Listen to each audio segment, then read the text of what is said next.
James Lawrence, the ultra endurance triathlete, also known as the Iron Cowboy, has redefined the definition of impossible. Success magazine named him the most enduring man in the world. Red Bull declares that when it comes to endurance, he is unstoppable. And Sports Illustrated ranked James in the top 50 fittest freaks, along with superstar athletes like basketball player LeBron James and UFC mixed martial artist Conor McGregor. In 2015, James completed 50 full distance triathlons in 50 days in 50 states.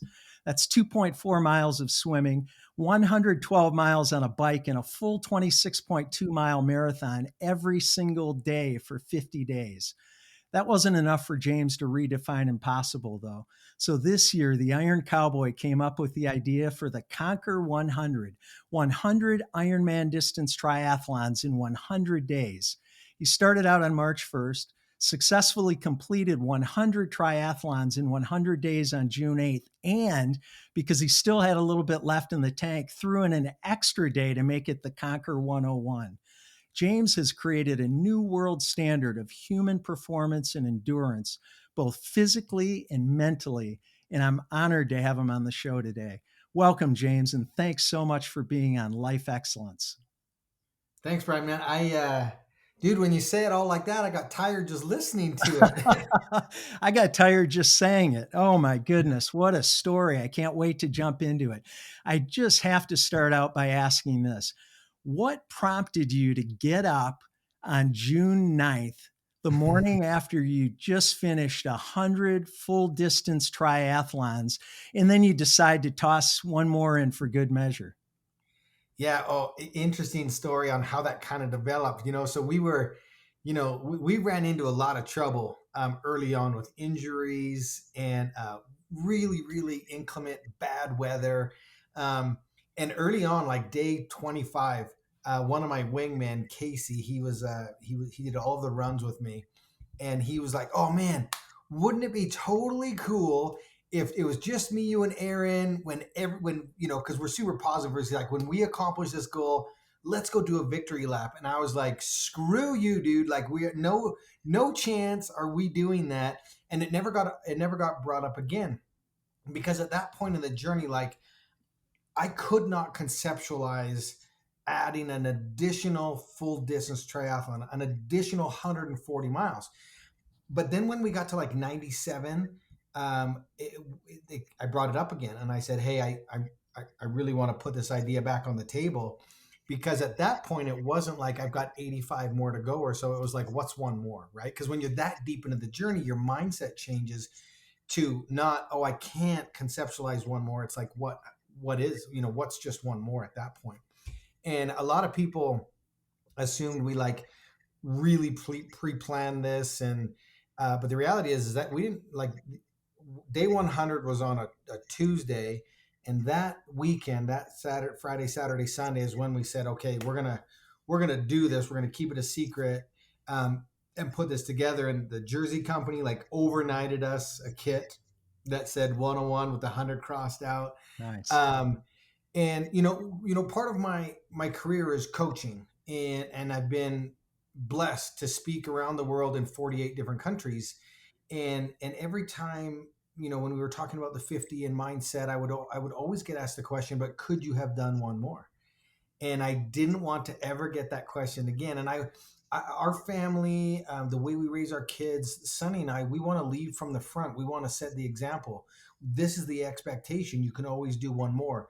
And I never wanted to get up on stage and be the person that's teaching something that hasn't done it in my own life. And so I got the deepest impression the weekend before we were going to finish is like, you have to do one more. And so we quickly put it together, and we did that one more. We did that victory lap, and it was a pretty special day because you know there's so much pressure put on you to accomplish such a big goal that nobody's ever accomplished before. And then when you accomplish it and you go do one more, that one more is like a massive exhale. Like it literally is a victory lap. Like you've accomplished what you set out to accomplish. And so that became the inner circle, the friends. It was laughter, it was celebration, and just out on our bikes and on the run course, just enjoying and celebrating what we'd accomplished. And trust me, man, we were broken, we were defeated, we were exhausted. None of us wanted to get up and do one more, but we just felt the importance and the weight of doing it. And if you ask me, the day 101 doesn't happen without the previous 100, but it is just that one day to me was more important and what it stood for and what it meant than the previous 100 combined. Well, I've heard of going the extra mile, but this is really redefining that, right? I've never heard of going the extra 140 miles, but Yes. that's you. You're the Iron Cowboy. Let's back up a little, James. So it's 2004. I'm going to take you all the way back to that point. Okay. And your wife Sunny, who's a runner, signs you up for this 4-mile Turkey Trot on Thanksgiving. And I know you finished, but you weren't happy with the performance. Tell us about that fun run and how that started you down the road to eventually redefine the limits of human potential. Yeah, it's interesting because I grew up a wrestler. I grew up doing a lot of athletics, and then like a lot of people, you graduate and you no longer have this outlet for athleticism. And if it's in the area, you've got a gym to access to, and sometimes you get busy. I got married, I started a business, I had a couple little girls, and so fitness just kind of fell by the wayside. And we were always active. I was more of a gym goer than I was an endurance pursuer. And when Sonny said, "Hey, let's go do 4 miles," I was like, 4 miles, I can do that. And it was a definite wake up call. Like when your heart literally feels like it's going to jump out your chest and it's in your throat, and you're having all of these emotions, and you're looking around and going, "Why am I the only person not smiling?" Why, all of these things start going through your head, and Strollers as going past you. yeah, women pushing their kids in strollers, and I was just like, dude, I used to be a physical specimen. What happened to me? And it just put me down this road of getting into marathon running, and then finding triathlon, and that led me into kind of this endurance world, this way of life, this lifestyle that we kind of fell in love with, and the community was amazing, and so I fell in love with it. I learned how to swim. I got a bike. I fell in love with cycling. And then it was just a way for me to tap back into my competitive roots from my glory days of being a wrestler, and really it was really cool because you got to compete within your age group, and there was beginner categories and all these things, so you could actually win and have success at an early stage of this while you're trying to figure the sport out. Iron Cowboy is such an awesome nickname. I absolutely love that. Where'd that come from?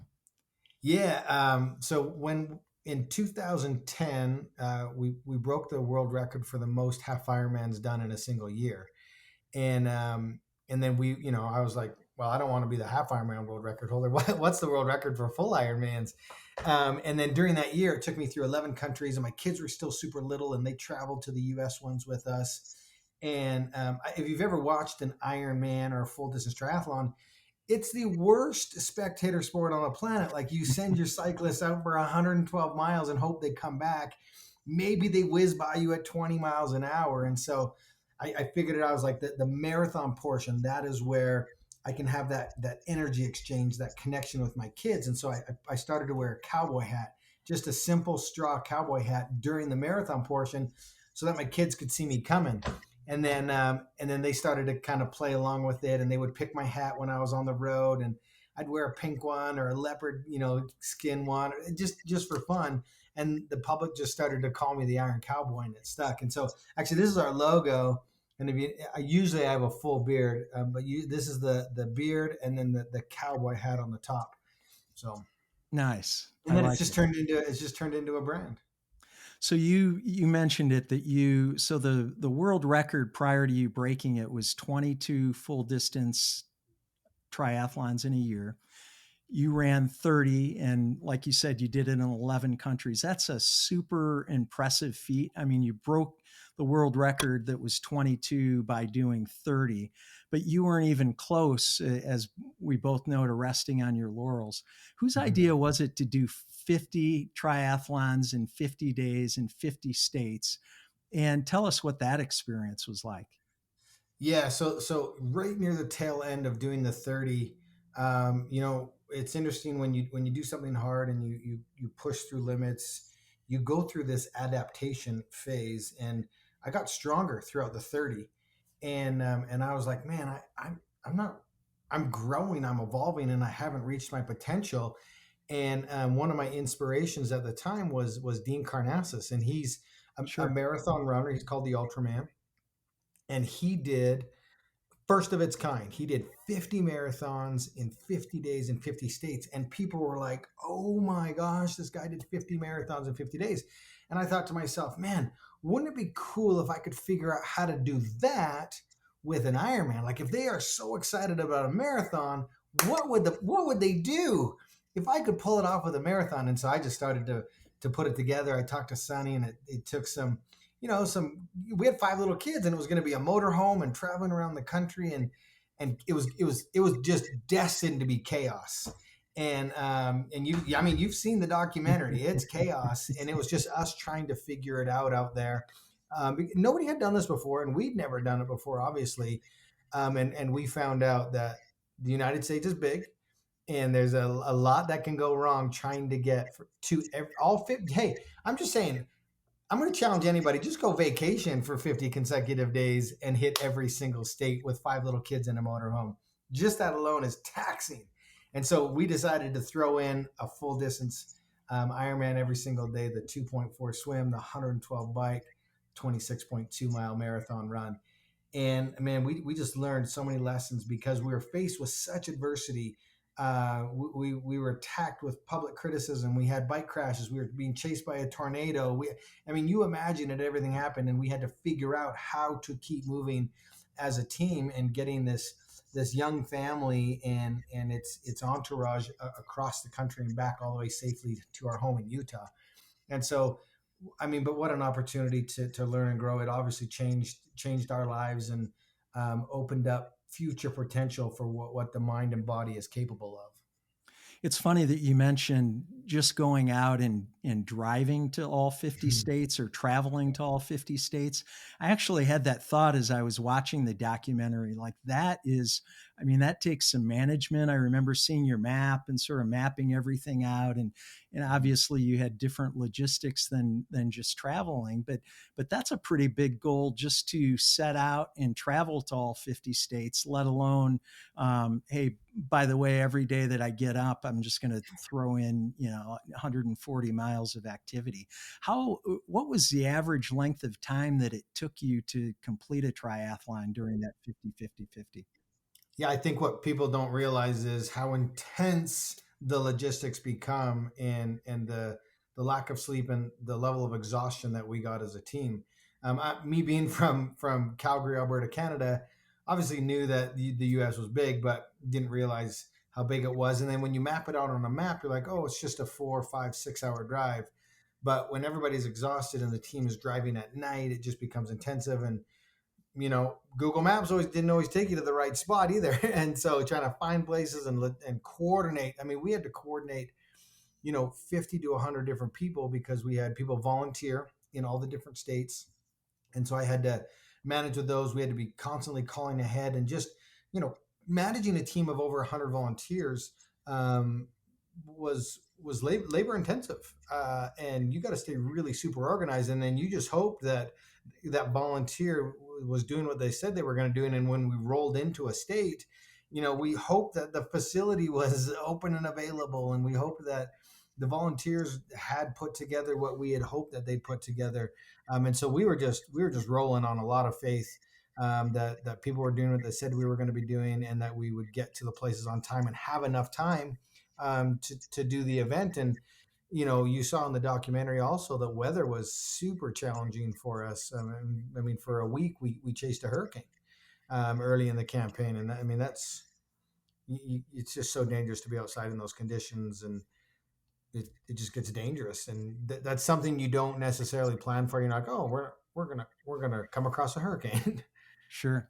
How long did it take you to complete the triathlon? What was the average duration? I mean, you had to do this every day for 50 days when you did the 50-50-50. That's a Yeah, lot to pack into a day, right?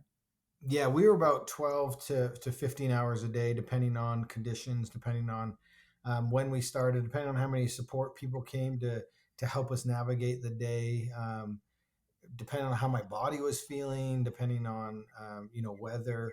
And I mean, we just got to a complete exhaustion state that we averaged less than 4 hours of sleep a night because, Oh my you goodness. know, you think simple math. Okay, if you do it in 14 hours a day, you've got another 10 hours to rest and recover and travel. Well, you got to eat and you need your therapy and you want to have a little bit of family time if you can, and then travel and you I don't know if any of you have tried to take a nap in the back of a car driving down the freeway or crossing. I mean, that's not the highest quality of sleep someone would dream up or ask for. And so, on paper, when nobody had done this, and so on paper, when I'm writing it, I'm like, oh, we'll have 10 hours. I'm going to get like 7, 8 hours of sleep a night, and it never worked out that way because there was always something we were dealing with, or media, or whatever we were doing. There was never unwind or problems or issues. We were always dealing with a problem. And so on paper it looked very, very manageable, and that chaos would not be part of what we were doing. But that was the exact opposite of what actually happened. Yeah. And so again, you complete this almost unbelievable accomplishment like you had done before with the 30, and you did that time in 2015 with the 50-50-50. But 6 years later, you decide to do something that even a guy like David Goggins might call crazy. Where did the idea for Conquer 100 come from, and why 100? Yeah, great question. The original goal of the 50 was, okay, let's find out how many consecutive full distance tries I could do mentally, physically, and spiritually. Like, kind of where's my breaking point? And what was interesting, if as I'm looking back on my journey, is every time I was in the middle of one of those challenges, whether it was the half Ironman, the full Ironman, the consecutive 50, um, it was the hardest thing I could do because I was currently pushing the boundaries. But then once you have success at doing those, your mind opens up and more becomes possible because you've evolved as an athlete, you've evolved as a person, you've learned lessons and things that you can now apply to future projects.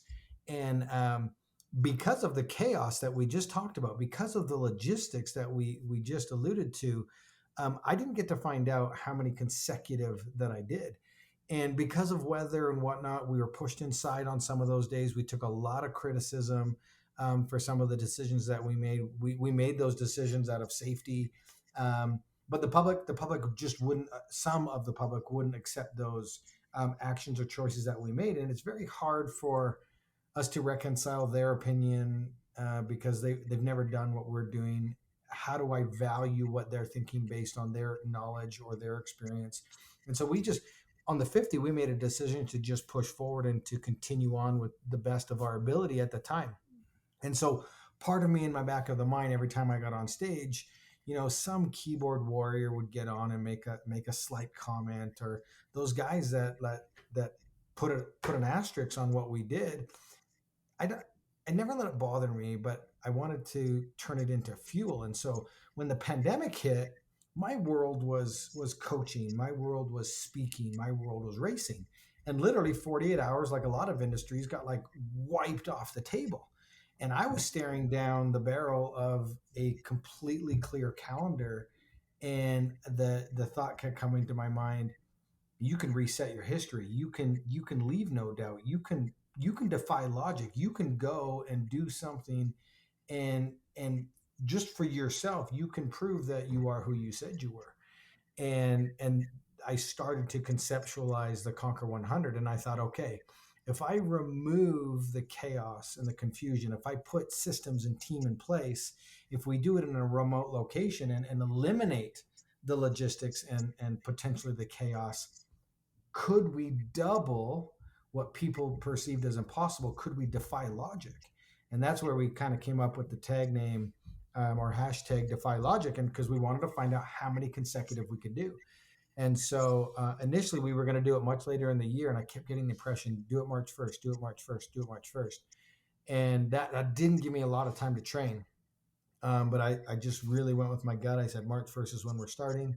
I had a 4-month training block to get ready. And the history of everything that we've done, it's all been pretty sequential, meaning consecutive years and building blocks upon building blocks. This is the first time where there's been a 6-year gap between the two. And I've been on the road and I've been focused on business and our mental coaching and training. And so I've put on some weight, I've gotten a little bit out of shape. I'm not as young as I once was. I would be turning 45 in this. When I did the last, the 50, I was 39. And so there was a lot of things that was factoring into the difficulty level of this. But we decided nonetheless, you know what? We're going to base this off of our experience. We're going to base this off of the knowledge that a lot of this is going to be your mind pulling your body through this. At some point in time during the campaign, you're going to adapt, you're going to evolve, you're going to get stronger. And so we just said, you know what, we're doing it. We got nothing else on the calendar. We got some sponsors on board that are willing to support us, and we're gonna reset history, which by the way was an insane career gamble on my part, because if I don't make it to 50, we validate everybody that said we didn't make it to 50, and so at the bare minimum, I had to at least make it to that. I didn't want to do 75. That really didn't scare me, and so we finally settled on 100, which again was a huge career gamble for me, because if I fail on this attempt and don't get it at least where I did before, then everything gets taken off the table from beforehand. And so this was a huge gamble for me, both in my career and how I provide for my family. Well, hopefully that the 100, or it ended up being 101, hopefully that silenced the critics. But James, It you was mentioned amazing. training, and that was something that I'm really curious about. So I've run a lot of half marathons. I ran one full marathon, and in my experience with the full was probably similar to your first full marathon back in Salt Lake City. I trained for 16 weeks. I did the Hal Higdon training program for the 26.2-mile run. How do you train for 100 or even 50 consecutive full distance triathlons? Yeah, that became an insane challenge because nobody's done it before. And you have to treat part of the campaign as the training. And so for me personally, I know like my body, the most amount of damage comes from running. So we the way that we set up training was, okay, we're going to do the minimum amount of running we can with the highest bike volume. And then we know the swim is going to be just a formality. And so with limited running and minimal swimming, our emphasis became strength training, and it became power on the bike. And we knew that if we could get through the 112-mile bike ride with minimal damage, then we just had to adapt and evolve with that run portion. And we thought, okay, if we can become super strong on the bike, we can put forth a 60% effort and have a lot left. And it proved to be a great strategy, but we just didn't have quite enough time because I didn't have enough volume in the run, and that became problematic for us because we got injured early on the run, and then now we had to manage that injury for 3 months while doing a full distance triathlon, which became very challenging. Let's dig into the actual process of pushing your body to extremes with such something like the Conquer 100. What role? I can't imagine, but I know it's incredibly grueling physically and mentally, and we're going to get into that. I have some questions around that, but what role does diet and nutrition play in helping you to endure a feat like that? Yeah, I mean, it plays a big role. One, just in terms of volume that you have to eat. In order to fuel for that kind of calorie burn, it's an immense amount of food. We were eating 10,000 plus calories a day, and then you wanted to try to eat as good of quality as you can, because in normal racing you can just fuel with some good fast burning sugars that your body takes, quickly converts over to energy. But with this type of thing, you have to be fueling yourself with not only quick energy but also things that are going to help you fuel and recover for the days to come, the weeks to come. Everybody's heard the old adage of "we are what we eat," um, and and this becomes very true because what we're eating manifests in our body a few days later in terms of performance and recovery. And so we had to be careful about how much sugar we were eating, because it would lead to inflammation. And inflammation, is the worst possible scenario for your muscles trying to process everything that's going on to minimize the amount of injuries And so there's a fine balance of what you eat and when you eat, but we had to consume an insane amount of food. And that becomes a challenge in itself, like with GI issues and processing that amount of food, but you need that amount. I mean, I was doing I was doing 14,000 total miles, and I got down to 6% body fat while consuming over 10,000 calories a day. And Wow. so you can see how important calorie consumption is when you're burning. I mean, we were moving 14 to 16 hours a day doing physical activity, and so that's just an insane calorie burn. So help us to understand what that looks like. What was a typical day? When did you eat? What did you eat? Because I mean, you have to eat on the move, right? You don't have the luxury of sitting down for an hour to have lunch, I'm guessing. Yeah, no chance. So just a real quick breakthrough of the day. I would wake up, and we were trying to maximize my sleep, so it would wake me up at the very last minute. And on the way to the pool, I would drink a smoothie, maybe have a muffin or some bread. I'd jump in the swim. While I was swimming, I'd have another protein drink. When I got out of the water and I was showering and getting ready for the bike ride, I would eat a plate full of pancakes. I would have two or three equivalents of like an egg McMuffin. Um, and then I'd get on the bike, and I would always have two more breakfast burritos in my jersey and a bunch of different bars and snacks that I could be eating. That would get me through the first half of the ride. We'd take a 5 minute break where we'd reload, and I'd grab a sandwich, another drink, and some additional calories, sometimes a cookie, sometimes a Costco muffin. Those things were a lifesaver. Um, and then once I came in and finished the bike, there'd be a meal waiting for me. And that could be anything from pastas to breakfast cereals to salads to chicken. I mean, anything, right? Wraps, things like that. I'd go to the marathon. I'd eat throughout the marathon, meaning fruits, things that are a little bit lighter.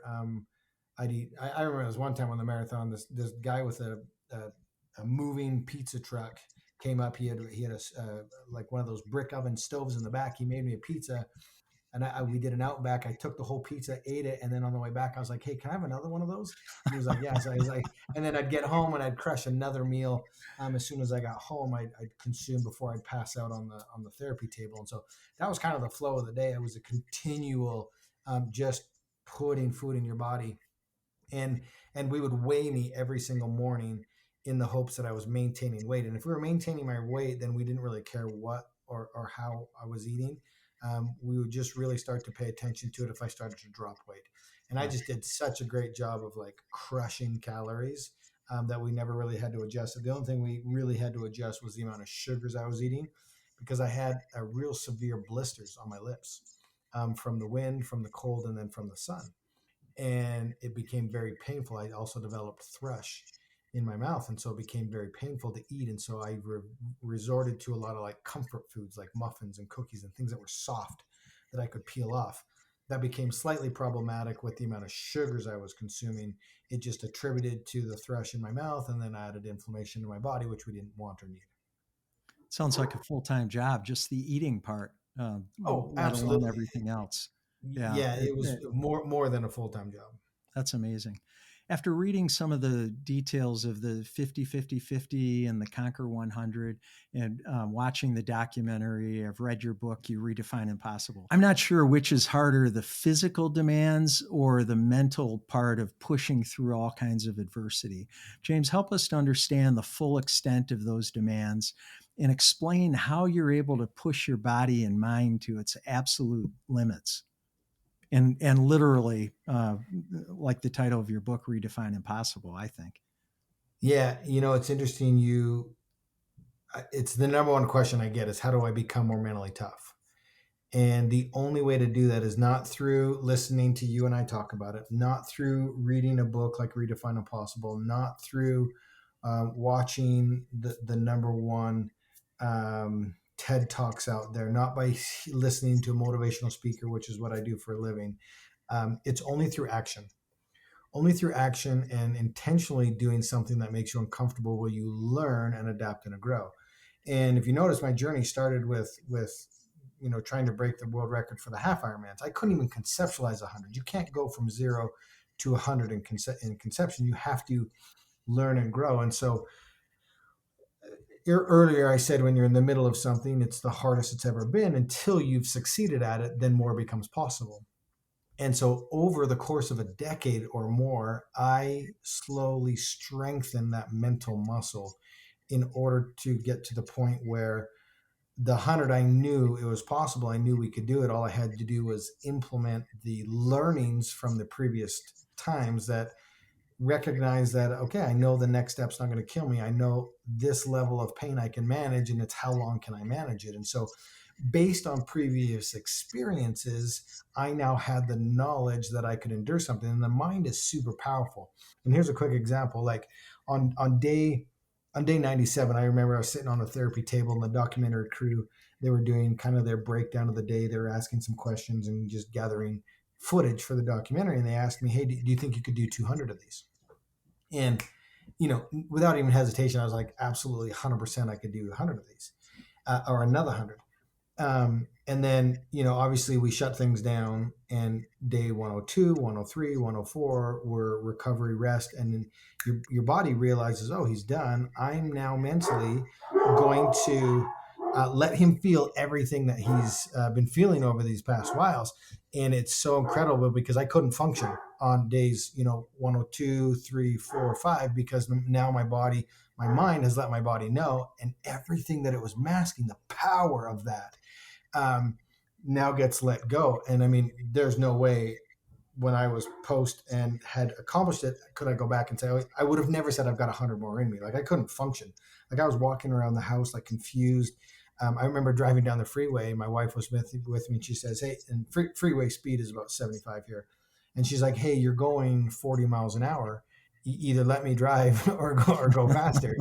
But it just showed, how out of it I really was. And for a week or so, Sunny really had to take care of me. And I still have brain cognitive issues. I mean, I went and did some brain MRIs and failed those terribly. And am going the middle of November, I'm going through an entire brain reset, repatterning, which is fascinating to me that that's even a possibility, and I'm super excited about it. And here's another great example. On day 59, if you followed the 100, you know that on day 59, we'd broken the record. On day 50, we'd broken it 9 more days in a row. It was so fun to wake up every single day and say, hey, do you want to go break a world record? But on day 59, we had a catastrophic bike crash. And it was just devastating. And your mind is such an unbelievable tool. I found out 2 weeks ago, now this is months after we concluded the 100, that I broke my L5 vertebrae in my back. Oh, wow. From that crash. And so my brain did such an amazing job of protecting me. I went on to do 41 consecutive Ironmans with a broken L5 vertebrae. And that just goes to show you, like, when I make up my mind, I go all in, and then my mind says, okay, I'm going to help you achieve this goal. I'm the most powerful thing on the planet. I'm now going to protect you and not allow you to really understand what you're doing in your body. I'm going to pull you through this. And those are just some simple examples of how powerful the mind is and how out of it I truly was at certain points. Because when you're in chaos and trauma, the brain is so powerful. It goes, I'm going to protect you. And so I'm going to create a scenario to where you don't really know what's going on. And the film crew and my family and whatnot have said some things and some experiences that we had that I was like, no, that didn't happen. Here's a great example. A buddy of mine from Vegas, we had a golf trip this weekend, and it was with him. And he said, oh man, I was so, what an unbelievable experience we got to have with you during the Conquer 100. And I'm like, don't even. You didn't come to the Conquer 100. Now that we're done, don't try to pretend like you were the supporting factor. And he was like, no, me and my nephew, we came down and we spent 3 hours with you on the run, and we talked and we had a good time. We laughed. And I was like, dude, you didn't come. And he showed me a picture of him, myself, and his nephew on the run course of the 100. And I would have bet my house that he didn't show up on it. But it just goes to show, like, when you're trying to accomplish something, you get into that pure flow state. Some details get confusing and missed and whatnot. And also the 100, it's a quarter of a year. It kind of all starts to blend together. But I would have swore up and down that he didn't show up. And had he not shown me that picture, I would have been like, no, dude, you were not there. Yeah, it's amazing what happens in the mind and in the body. I mean, your ability to just dig deep and maybe like consciously you don't even know what's happening, but your body, like you said, just sort of takes over, and you have that, I guess, muscle memory or some variation of that, Yeah, that you've heard of helps you get being through it. unconsciously conscious. And Exactly. we got so good, and our team and me, at doing consecutive Ironmans, it becomes normal. And I got to the point where I could unconsciously, I was unconsciously conscious, meaning I was doing it, but I was absent minded. Like, we did the same course every single day. I knew where every pothole was. I knew where every turn was. I knew I could point it out for the new riders before we even got there. I knew every corner. Like, I could be half asleep, literally, doing this course. And it's just like when you sometimes you drive home, you're like, oh, I don't remember really getting here, and then all of a sudden you're at home. That started to happen with me out on the 100. I was like, oh, I just finished a 112-mile bike ride. I didn't even realize I was on my bike. Yeah, to me it seems a little different than driving home not being conscious of it, but but I'll take your word for it. I want to Okay. ask you about recovery, and you talked a Yeah. little bit about recovery after the 101 triathlons, but I want to ask you about day-to-day recovery. I have friends who are triathletes, and I have other friends who are ultra marathoners, and I see them compete, and I know the recovery for them after competing in just one event takes days and sometimes longer. When you're doing consecutive triathlons every day for 50 days or for 100 days, you obviously don't have the luxury of that recovery time. How do you manage that short time every day as you're recovering from one triathlon? And on the other hand, you're mentally and physically preparing for what you know you need to do the next day. Yeah. So it was interesting for us. I think it would have been harder for me if I did like 25 of them, took 2 or 3 days break, did 25 more, 2 or 3 days break. I think once you start something, it's easier to power through it than to stop and start again. And I've been, I mean, I remember days after I've done a single event and race, and I'm just like trashed the next day. And again, it's a mindset. Like, I know I have to get up again the next day, and so you start healing and going down that recovery process maybe a little earlier than you would, but your mind does amazing things. And so for us, one, I put on a lot of muscle mass. I don't know if you've seen pictures of me. I don't look like Sure. a traditional, really, really skinny, emaciated type of endurance athlete. I carry a lot of mass, and it's because we did a ton of strength training going into this, knowing we have to be durable, and a durable athlete will last longer and be able to sustain that type of volume longer. So that's always a huge piece of recovery for us. It's preventative. It's becoming injury, um, avoiding injury, and leading up to it. What I like to say is the secret to success is doing a lot of little things consistently over a long period of time. It's not like one thing that I do that allows me to sustain the high level and avoid injuries as best possible. I do a lot of chiropractic work. I do a lot of deep tissue muscle manipulation. Manipulation is probably the thing that my body and muscles react best to. And I mean, I hired a full-time therapist that worked on me every single night for 100 days for 3, 4 hours a night. I mean, Wow. I'd come home, I'd finish the day, my food would be on the table. I would have a shower, I'd get right on the table, and I'd be eating, and he would start to work on me. They'd move the plate, and I'd get a pillow, and I'd pass out, and he'd work on me. And like 2 or 3 hours later, he'd wake me up and say, hey, it's time to now move into your bed. I'd move into bed, sleep 3 or 4 more hours, and then get up and do it again. But I mean, during preparation and during, we did, like, I have a hyperbaric chamber, to maximize the amount of oxygen intake. And if life is oxygen, and your body needs oxygenated blood delivered to to your muscles in order to heal them, we wanted to fill me with as much pure oxygen as we could, so that we could Right. get my blood oxygenated to deliver it to the muscles. We do a lot of red light therapy. So I have a red light therapy bed here in my office that we used during and for recovery. And then we have a EMF pad that connects me to the earth and recharges my cells. And so there's a lot of things that we would do. If you listen to a podcast on the Ed Milet show, he brings in an expert of this, and he calls it Earth, Wind, and Fire. And earth is the connection, the PMF pad that we slept on that recharged our cells. Wind is the oxygen, the hyperbaric chamber thing, and then fire is the red light therapy that we do. And then we would do a lot of scraping and acupuncture and IV therapy and hydration, and then obviously nutrition. But recovery, it only, you want to be sleeping as much as you can. You want to hit that deep sleep. And we had all of our sleep metrics and everything tracked by BioStrap. It's a wearable that we would wear at night. And then every night they would be analyzing our data as we would sleep, and hopefully, our variable heart rate would improve, and all these things that they would hope. And they were completely shocked because things, once we made it past say day 25 or so, then we kind of hit rhythm, and things started to really improve, that they were analyzing. But as far as recovery is concerned, I mean, we did a lot of stuff with, things like Theragun, Right. things like with deep tissue, with the red light, with the oxygen chamber. I used a vibrating plate machine to kind of coat all of your cells and try to increase your immune system while you're, because that much activity trashes that. And so, like I said, we did everything we could possibly think of to do, to keep us healthy and to give us a chance at that recovery. Um, and everybody always asks me what's next. So I'll do it right now, because now that I'm post 100 and I'm recovering, I'm now going down this pathway of like biohacking the body and the benefits of the red light. I've got a blue light coming that has a green light. I mean, all these different things, the energy, all this cool, amazing stuff that we now have access to. I mean, it's 2021. There's a lot of really cool things, and so now my goal is to live a high quality of life well beyond 100.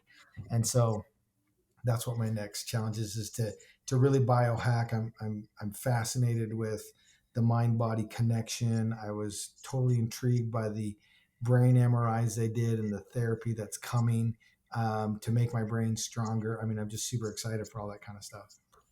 Well, and I'm equally fascinated by that longevity, and I have a pretty lofty goal myself for living. So we'll definitely talk more about that. I want to take what you've done, James, and connect that to our listeners and viewers, and because we want to redefine impossible too, and it doesn't mean we're going to go out and do 100 triathlons in 100 Please, days, please but don't. but we all have goals that we're shooting for in life. And what advice do you have for our listeners and viewers when they feel like they're being pushed to extremes, whether that's physically in a race or another sporting event, or just in the demands of other areas of life? Yeah, first, I would say to those individuals who are maybe stuck or having problems getting started with their big goal, my challenge to you is just start today. Like, start right now. You'll never be the expert when you first get going, and you have to learn. And a lot of the people on your journey aren't even in your journey yet, and you can't come across them unless you start your journey. Because a lot of people that got me to where I am today, I didn't know when I started. And I've got a hilarious picture of my very first triathlon where I'm gripping to this edge of the pool, gasping for air, and nobody would have said that guy right there, he's going to go on to break sports history. And so really, my first bit of advice is, look, if you're on a journey, you've got big goals, that's amazing, and you're never going to be the expert, so you just have to start somewhere down that path. And then when you get down that path and you get to that point where you're like pushing your boundaries, pushing your limits, and maybe things become massively overwhelming and you're riddled with anxiety, possible depression, you've got all those negative influencers from outside telling you it's not possible. And so step number two to starting is having an unbelievable self-belief and conviction in what you're doing, because nobody's going to believe in you unless you believe in yourself first. And so you've got to have that, like, absolutely, this is possible, I can do this. I don't look for ways to get out of this. I look for ways to solve the problems and continue forward. And then at some point on your journey, you just have to have a rock solid ethos written out as far as what you stand for. And for me, at the end of the day, my ethos was, I said I was going to do 100 consecutive Ironmans. And so when I crashed on day 59, although it was a new world record and the public would have said, oh man, you crashed, you completely, you got knocked unconscious. We come to find out you broke your back. The public would have gone, oh man, yeah, of course you stopped. But I go back to my ethos that says, look, I said I was going to do 100 consecutive Ironmans. Am I physically able to get back on my bike right now? The answer was yes. So that was a black and white question of, if I get back on my bike, am I going to die? No. Will that get me closer to my ethos, which is finishing 100 consecutive Ironmans, right? And so when you're going into a journey, put a lot of thought into what your ethos is, black and white, what you stand for, what your integrity is. Because at the end of the day, I also made a commitment out loud. I did a virtual handshake that said, I'm doing 100 of these. And anytime that something would present itself as a problem or an issue, I would say, okay, there's a solution. We're going to find it. And then if it was on the bike or the run, will the next step, will the next piece of progress kill me? No. Can I physically do this? Yes. And so I never had a good enough of a reason to do it because I had such a strong ethos in place. And so before your journey starts, and I know I just said start your journey, but the one thing you have to do before you start it is write out what the goal is, make it big, make it scare the crap out of you. But two, figure out what your ethos is, what you stand for to the core, so that when you get into a situation where you're like, okay, can I continue? Should I continue? Is this worth it? How do I solve this problem? What's the answer to this question? You can always revert back to your ethos and say, nope, this is black and white. This is what I said I was going to do. Solve the problem. How do you make sure that you're doing that? I know for a lot of people, like, and we'll use the running metaphor a lot, whether they're competing in a 5K or a marathon or even other goals in life. At some point, sometimes, and for you at the 59-day mark, and like you said, society would have said, that was great, he did 59. You had to, I'm guessing, have had the thought like of wanting to give up, or I can't, or like I can't physically do this. When negative thoughts like that enter into your head, how do you, I mean, it's great to have that, that mantra, that affirmation, that ethos, but how do you dig back into the well to muster up enough energy to keep going? Yeah, previous experience. And that's where I say you can't go from 0 to 100. You have to gradually gain the experience and knowledge and do the right stepping stones to get you to the point where, one, 100 is even possible. But two, now, because of everything I did prior to that, I have the knowledge and experience that when I get back into a corner, I've faced this before. I know what this feels like. I know what this looks like. And so the purpose of a journey is to gain knowledge. It's to create a column of wins and successes, because momentum is a beautiful thing, and success breeds success, and confidence breeds confidence, right? And so if we try to go from 0 to 100, you're going to fail. You don't have the knowledge, you don't have the experience that when you do get back into a corner, I don't care what your ethos is, you're going to fail. And so set yourself up for failure. And if this goal is so big, let's shelf it and let's reverse engineer this thing to the point where we can start to get small wins. If you've got a goal that's so big and you go out and you fail it, look, we've got to dial that back again. That's not a realistic goal in a time frame that we've associated with it. So let's scale back and let's set ourselves up with benchmarks along the way. This might be a 10-year goal, right? And maybe you do have the mindset and the belief that it can do it, but that doesn't mean you have the skill set and ability to do it and that you should go after it. Now reverse engineer that. And the whole purpose in life is to have wins. Like, that's how you build momentum, and that's how you gain the confidence and to be able to do it. I had so much confidence going into the 100. I didn't have a lot of, I had naive confidence going into the 50, but I had concrete, like, confidence going into the 100 based on what we'd experienced. Now I did the 30, and that gave me confidence to have the tenacity to have the goal to do the 50. But then it took some blind belief and some just belief and conviction in me, and just guts to keep learning and growing and pushing to learn the lessons I needed to. But then the 100, I had absolute confidence that we were going to do it because I had so much experience. I had so much experience going into that I knew I could take all of that knowledge, all of that experience, because I knew there was going to be dark and tragic moments, right? Sure. So combined with knowledge, combined with experience, combined with successes, combined with momentum, combined with a rock solid ethos, You can't fail. Now, people have to realize that they see the headline Conquer 100, they see that we did it. Again, I didn't go from 0 to 100. There's a decade worth of stepping stones, growth, failures, and all that along the way, right? People are seeing the culmination of somebody who's been physical, who has applied their mind for almost 15 years of doing this very specific thing. And so I think we need to be mindful of that too. And that's why I say, man, don't go from 0 to 100. You can, but realize 100 might be a decade long goal. And what people today are, they're so anxious to accomplish this and separate themselves from everybody. They're missing out on the learning stages, and it's the fastest route to failure you can ever imagine.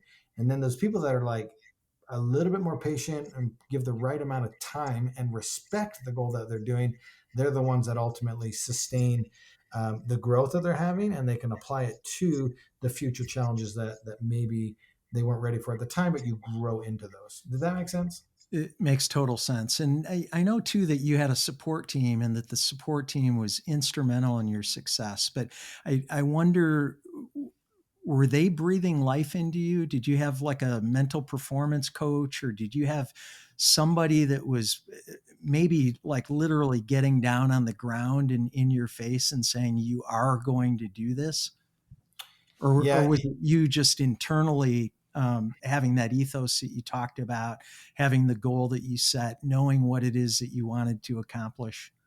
Well, I think it's a great question, and I think it's important to also realize that our team is made up of myself and my wife, our 5 kids, and the 2 wingmen who have been with us for many, many years and through multiple challenges. We know each other on another level. My wife and I are celebrating 21 years of marriage this year, and so That's when awesome. when we Congratulations. go, thank you. When we go in, we go all in, and we go all in as a team, and none of us waver.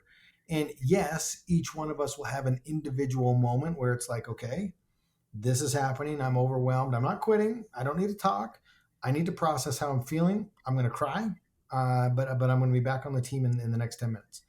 And that happens a lot, and we respect them, but we know and we have a standard of excellence on our team that, like, look, there is no quitting. We solve problems and we keep going. And yes, you're allowed to have moments, but you have to have quick turnarounds, and you got to get back. And it's never happened. All 4 of us has never had a mental crisis or breakdown all the same time. And when it's warranted or needed, the other 3 people come to the help, and we look, man, hey, here's a good example. It was on day 15. Day 15, I was dealing with some injuries really early on. My ankle had swollen. It ran up my shin, and then it developed into a stress fracture. The pain got so bad, I was waiting for the moment for my leg to break. During deep into the marathon on these days, I would black out in case he would catch me. I'd come back to, and we'd keep pushing on. I remember finishing that day. It was day 15, and I just looked at Sunny. I mean, I was just gotten out of the shower, and I look at Sunny and I said, I don't think I can manage that level of pain for another 85 more days. And she said, you don't have to. And I was like, what do you mean I don't have to? Like, you don't understand the level of pain that I'm in. She said, no, you're done today. The work is done. Allow your team to recover, help you recover. And we don't know what tomorrow holds. And tomorrow we're going to wake up, we're going to do an assessment, and we're going to see how you feel. And we're going to start the day. And once we start, you're going to get into a rhythm, and you're going to go, and then you're going to fight when it gets gnarly, and then you're going to finish that day. And then when that day ends, you're going to come back and you're going to let the team take care of you.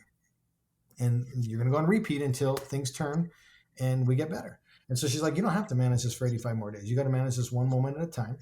And we're going to continue, evaluate, and assess what the current situation is. And you're always going to ask your question, like, is the next step going to kill me? No. Am I dead? No. Can I continue? Yes. What's my ethos? Got it. We can keep moving.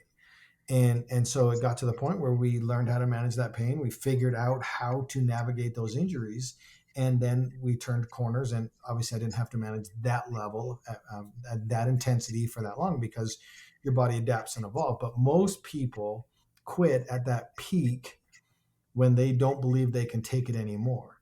And that's exactly the reason why we did 101, because we wanted to prove that, yes, not only can you take it, you can push the limits, you can accomplish the ultimate goal, and then after you're broken, defeated, and you've celebrated, you can go out and do one more. Well, and a lot of times what happens is people stop right before that breakthrough, right? I think there's a cartoon of a guy digging and he's getting right, he's getting ready to stop, and little does he know that he's gone this far and he just needs to go that much further and then he gets there. But The it's pile of gold is right there, man. yeah. No, it's Well, great and that what, you have the support of your team, and I know your kids are yeah. instrumental as a support structure. James, one of the things I learned about you Well, in preparing re- for our show is that throughout your career, you've always had fundraising attached to your events.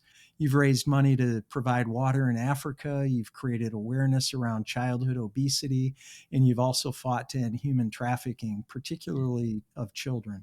Tell us about that and why those causes have been so important to you, and why you've always attached a fundraiser to these huge accomplishments.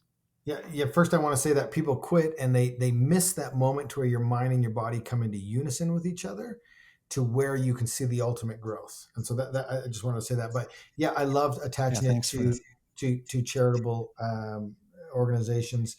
I realize I take a look around the world and there's a lot of people that are less fortunate than I am. And if I have a platform that I can help raise money and impact other people, then we want to do that.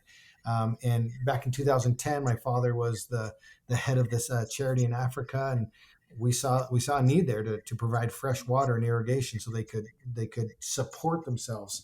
And then in 2015, I had 5 little kids, and in the school system, it was like, man, this is a problem. Like, I remember when I went to school, I was like, there was 2 obese people in the entire school, and now you've got a more than 50% ratio in your class, and that's tragic. And I always say that, kids are a product of their environment, and so this is an education piece that we need to do for the parents, because the kids are just part of the system. And so we did a 5K every single day inside of our marathon that was part of the Ironman, to raise money, and the public would come out and participate with us. And super cool, we raised over $100,000 for the Jamie Oliver Foundation. And then fast forward 6 years, we've got now 4 teenage girls in the house, and a local charity here is one of the biggest in the world as far as trying to eradicate sex slavery and human slavery. And it's crazy that in 2021 those words are even on the table, like that's even happening. But it's a very real thing, and my wife is very passionate about it, and she was like, no, we're doing this for this cause. And man, we were so fortunate. We raised over $500,000, which will save hundreds of young men and young girls' lives that are being trafficked right now in our country. And these guys go and do an unbelievable job and sting operations and take down these bad guys. And so I wish we could do more. And 500,000 was such a blessing to do, and it will impact and save people's lives, which we're so incredibly proud of. And it's probably a better feeling than any of the other accomplishments we have, is to be able to turn that money over and watch it do good. Well, I really commend you for that. Our church has an organization called Love Runs, Mm-hmm. and a lot of we probably have 150 people a year. In fact, the Detroit Marathon is this Sunday.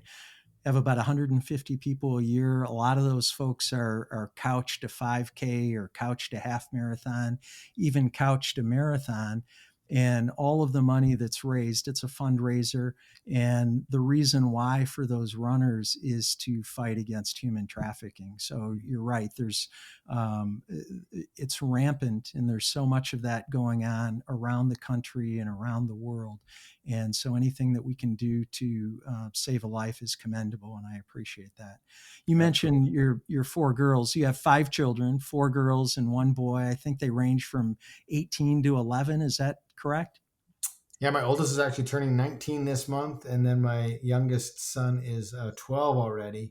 And Okay. so, yeah, it's fun. We've got, like I said, 4 teenage girls, and then that 12-year-old boy who is just as vivacious as the other girls, and just it's so fun. I mean, people are like, "Oh man, you've got 5 kids and 4 teenagers, man. That must be crazy and crappy." And I'm like, "No, it's unbelievable." And if, as a parent, if you just love them and encourage them and are part of their world, and have a sense of humor, it can be an unbelievable time. And we have a blast. I mean, we're leaving in 2 days as a family with all 7 of us, and we're going to Missouri, and we're going to do some church history tour sites. And just see some really cool stuff. And we like hanging out as a family. And it's because we've done these adventures our entire lives. And my four daughters are super close, and they're amazing friends. And I get to pal around with my little guy, and it's just a lot of fun, being a dad to five very different people and trying to help them navigate this world and come into this world. I mean, it's just a lot of fun. Well, and I know your kids have obviously had a front row seat into all of your accomplishments. I mean, they literally traveled with you through at least the 48 contiguous states in the 50-50-50. Let me ask you, what two or three lessons do you hope that your kids have learned from everything that you've accomplished? Yeah, man, it's been so fun just to have them be a part of it. And really, the biggest things that my wife and I want them to learn is, one, when you start something, you finish it. You treat other people around you with love and respect, and you try to just be the best human you can be. You lead by example. You lead from the front, and you expect that from others. And I think my kids have seen my wife and I try to do that through all of our campaigns. Try to be as integrous as possible. Try to continue to show up. Try to push our boundaries. And it's been amazing. My kids have shown up in their own lives. I've got an 11th grader who has a thriving nail business out of our home and just graduated a year early and is going to beauty school. And Lucy, my oldest, graduated high school with her 2-year associate's degree and just emerged herself into college 2 years ahead of most of her classmates. And we didn't tell them to do any of that. They just said, "Oh, this is what's expected. This is how we continue to push and show up in our own lives, and this is how we get ahead. And this is what we do. We show up, we work hard, and we have a lot of fun while we do it."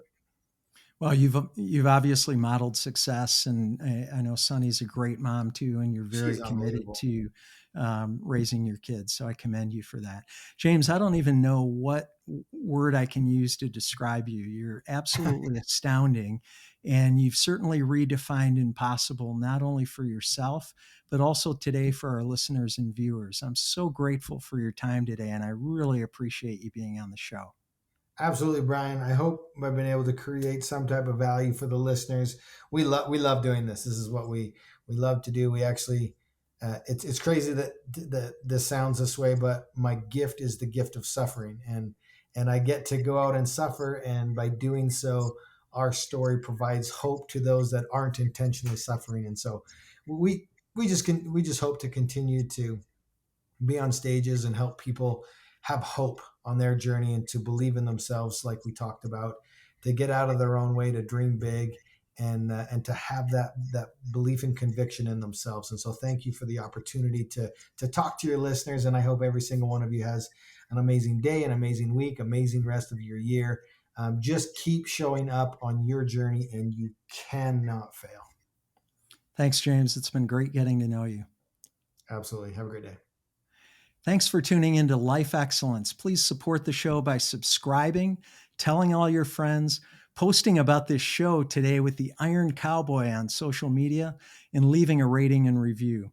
You can also learn more about me at BrianBartes.com. Until next time, dream big dreams and make each day your masterpiece.